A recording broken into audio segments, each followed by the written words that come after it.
শান্তির নোবেল ভেনেজুয়েলার বিরোধী নেত্রীকে। নিজস্ব প্রতিবেদন 10ই অক্টোবর। ঝুলিতে পুরস্কার এলো না, কিন্তু ঝুলি ভরে গেল ধন্যবাদ ও কৃতজ্ঞতায়। আমেরিকান প্রেসিডেন্ট ডোনাল্ড ট্রাম্পকে তার জয় উৎসর্গ করলেন এবছরের নোবেল শান্তি পুরস্কার জয়ী মারিয়া করিনা মাচাদো। ভেনেজুয়েলার বিরোধী নেত্রীকে এই খেতাব দিয়ে সুইডিশ নোবেল কমিটির চেয়ারম্যান ইয়র্গেন ওয়াটনে ফ্রিডনিস বলেন, ভেনেজুয়েলার বিরোধীদের একজোট করে দেশটিকে শান্তিপূর্ণভাবে গণতন্ত্রের পথে নিয়ে যাওয়ার চেষ্টা চালানোর জন্য এই খেতাব দেওয়া হলো মাচাদোকে।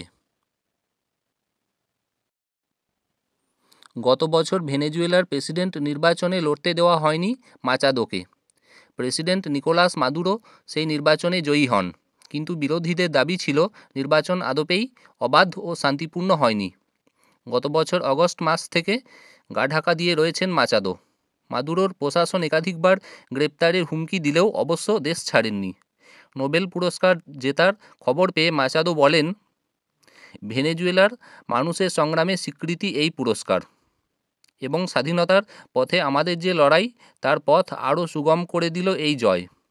সমাজ মাধ্যম এক্সে মোহনদাস করমচাঁদ গান্ধীকে উদ্ধৃত করে তিনি লেখেন, আমি যা যা করব তার হয়তো কোনো গুরুত্ব নেই, কিন্তু এটাই গুরুত্বপূর্ণ যে কাজটা করে যেতে হবে।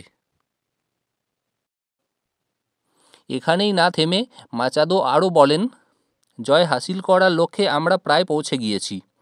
আশা করি স্বাধীনতা ও গণতন্ত্র প্রতিষ্ঠিত করার লক্ষ্যে আমাদের এই যে সংগ্রাম তার পাশে থাকবেন আমেরিকার প্রেসিডেন্ট ডোনাল্ড ট্রাম্প। আমেরিকার মানুষ, লাতিন আমেরিকা ও গণতন্ত্রকামী সব দেশের মানুষ। এই জয় আমি উৎসর্গ করলাম ভেনেজুয়েলার সব বঞ্চিত মানুষকে এবং প্রেসিডেন্ট ট্রাম্পকে, যার জোরদার সমর্থন আমাদের লড়াইকে শক্তিশালী করেছে।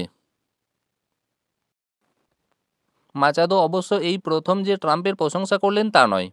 দ্বিতীয় দফায় প্রেসিডেন্ট হওয়ার পরে যেসব রাষ্ট্রনেতা ও বড় মাপের রাজনৈতিক নেতানেত্রী ট্রাম্পকে অভিনন্দন জানিয়েছিলেন তার মধ্যে ছিলেন মাচাদোও। নোবেল শান্তি পুরস্কার জেতার পরে মাচাদোর এই অকুণ্ঠ প্রশংসার আগে অবশ্য ট্রাম্পকে পুরস্কৃত না করার জন্য সুইডিশ নোবেল কমিটির সমালোচনা করে এক বিবৃতি জারি করে হোয়াইট হাউস। সমাজ মাধ্যম এক্সে ওভাল অফিসের তরফ থেকে জারি করা এই বিবৃতিতে হোয়াইট হাউসের মুখপাত্র স্টিভেন চিউং বলেন, প্রেসিডেন্ট ট্রাম্প তার মানবিকতা দিয়ে শান্তি চুক্তি বাস্তবায়িত, যুদ্ধের ইতি ও মানুষের প্রাণ বাঁচানোর কাজ করে যাবেন। তার মতো কেউ কখনো শান্তি স্থাপনের লক্ষ্যে সংগ্রাম চালাননি। এবার নোবেল শান্তি পুরস্কার পাওয়ার জন্য জোর তদবির করেছিলেন ট্রাম্প। তার পূর্বসূরি প্রেসিডেন্ট বারাক ওবামাকে শান্তি পুরস্কার দেওয়া হলে তার মতো এক রাষ্ট্রনেতাকে, যিনি 8খানা যুদ্ধ শেষ করেছেন, কেন পুরস্কৃত করা হবে না? সরাসরি সেই প্রশ্নও তুলেছিলেন ট্রাম্প।